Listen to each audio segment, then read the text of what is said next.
football. It's personal between me and you, and I'm going to do you some serious harm, you big stiff idiot.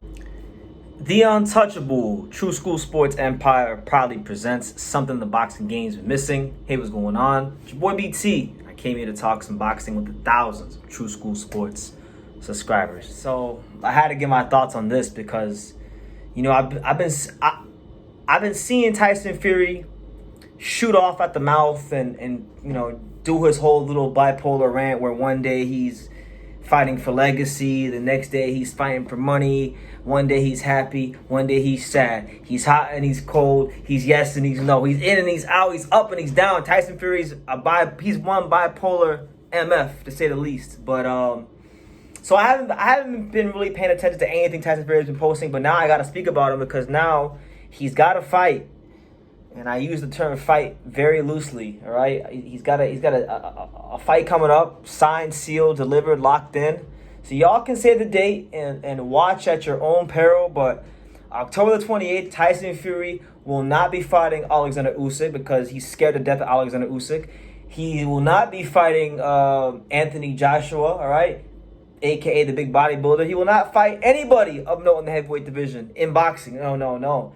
He's going to perform in a circus. He's going to perform in, for lack of a better term, a shit show as he takes on Francis Ngannou, the UFC champion. Now, it's anybody who knows anything about anything knows that MMA fighters can't box at all for nothing. Like, Francis Ngannou is a very hard puncher in MMA. I know of him. You know, even though I don't know anything about MMA. I just know Francis Ngannou can punch in MMA. But MMA punching power doesn't translate to boxing punching power. We've seen that many times before.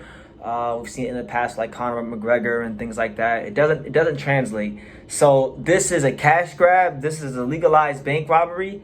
It's a spectacle. And let's be real.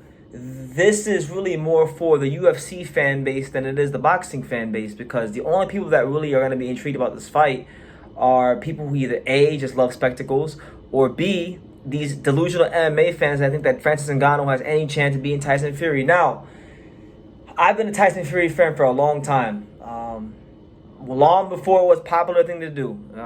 Tyson Fury is one of my favorite heavyweights, but he is not above criticism, as is anybody. I just got done doing a video about Shakur Stevenson, right? He's not above criticism, and neither is Fury. Tyson Fury has disgraced the lineal heavyweight championship of the world by taking this kind of fight, because a lot of people are comparing this to like Floyd Mayweather and whatnot, and even Muhammad Ali, but like those guys had already like, you know, really cemented their legacies in boxing by the time they started doing exhibitions. Floyd didn't do exhibitions until he was like 50-0, right? He was done. He beat everybody he had to beat, won a world title in 5 weight classes, shattered all pay-per-view records. So, you know, you don't like to see it, but, you know, you understand why he's doing it now. It's a way to make money and stay relevant, right? And easy little exhibitions. Ali is Ali. I mean, Ali, look at the murderer's row of fighters he fought. Okay, yeah, he did it to exhibitions, but it wasn't like this nonsense. Now you got Fury, who I love and I think highly of, and I think if he wins certain fights, he will go down as one of the all-time greats of box history. But the reality is this, you know, he fought Deontay Wilder in that third fight in October of 2021. He hasn't done a whole lot since the third Wilder fight. He's had 2 fights since then against 2 let's have it right, 2 third-rate heavyweight contenders and or gatekeepers in Dillian White and Derek Chisora. He hasn't fought anybody at the top shelf, creme de la creme level in almost 2 years, right? And people want to see him fight the Usyks, the Joshuas, even like the you know, anybody but this, like anything but Ngannou would have sufficed and would have been good.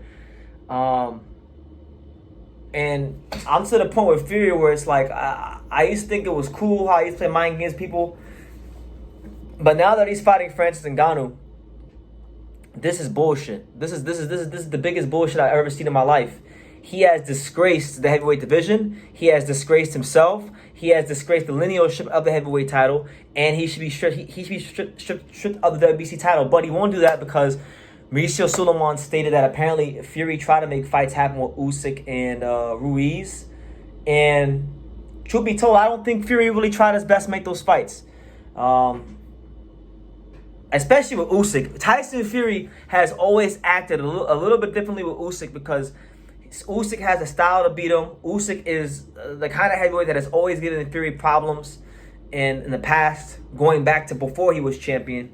And he don't want those problems, right? And Usyk's probably the first guy that Fury will have to fight that's as mentally tough and as strong as he is. You know what I'm saying? And that's something that maybe he's not prepared to go through. And then you look at Fury now, he's no spring chicken. He's 34 years old. That's not exactly young. He's just trying to cash out at this point. And from a business standpoint, like, I can't knock it. Like, do what you got to do. But, like, I just expect better from Tyson Fury. I expect better from him because I think so highly of him as a fighter. And the fact that it's about to be 2 years, because this fight's October 28th. They're going to be getting that Arab money out there in Saudi Arabia. By the time this fight happens, it'll have been 2 years since he fought Wilder in the third fight. So it really have been over 2 years by the time he fights next since he fought anybody like at the top level of heavyweight boxing. And the fact that he's doing all this to duck a quote-unquote middleweight is really shameful. And he should be ashamed. I mean, I know he won't be ashamed of himself, but he should be ashamed of himself. He talks about being a mental health advocate. And I think he's done great things for, like, people and inspiring them to do better in their own lives. And he's even done it for me in my life. So I'm not going to be a hypocrite and be disingenuous. But, like, he's talking about, you know, a lot of irrelevant people hating on him. We're not hating on him. We expect big things from Tyson Fury because he's given us reasons to expect highly of him. And they say in boxing, as the heavyweight division goes, boxing goes. And it's crazy because boxing, this has been a great year for boxing. All the big fights are getting made that people want to see for the most part. You know, Inoue Fulton, Crawford Spence, Benavidez Plant, Garcia versus Tank. You know, it's been a great year. And I think Fury versus Usyk would have been the cherry on top. Would have really, really put boxing in another stratosphere. But Tyson Fury, unfortunately, cannot handle the responsibility of being champion. He's very good at being the underdog. He's very good at being that guy when his back's against the wall. But when it comes down to filling those shoes and being that dominant heavyweight champion that Emmanuel Stewart prophesied about many years ago, he ain't been able to quite carry that mantle. He hasn't been able to walk in them shoes too consistently, and it's just a shame. So he'll knock out Francis Ngannou because MMA fighters can't box. And you know, he'll talk a bunch of trash on social media, and it'll get good ratings. But from a boxing standpoint, and on behalf of, you know, the hardcore boxing community, Tyson Fury has disgraced himself in the linealship of the heavyweight championship of the world, and that's just where I'm gonna leave it. So let me know what you guys think. October 28th, Tyson Fury fights Francis Ngannou, who he's gonna knock the hell out in Saudi Arabia for some Arab money. But yeah, leave your comments down below. Make sure you guys take the time to subscribe. And like I say in every single one of these videos, you can love me or you can hate me, but I'm just a kid from Dania. So until next time, take care, guys. Thank you for watching another video on the untouchable True School Sports Empire. We're here at the Hatanaka Boxing Gym in Nagoya, Japan. And for more great videos just like this one, make sure you guys click right here.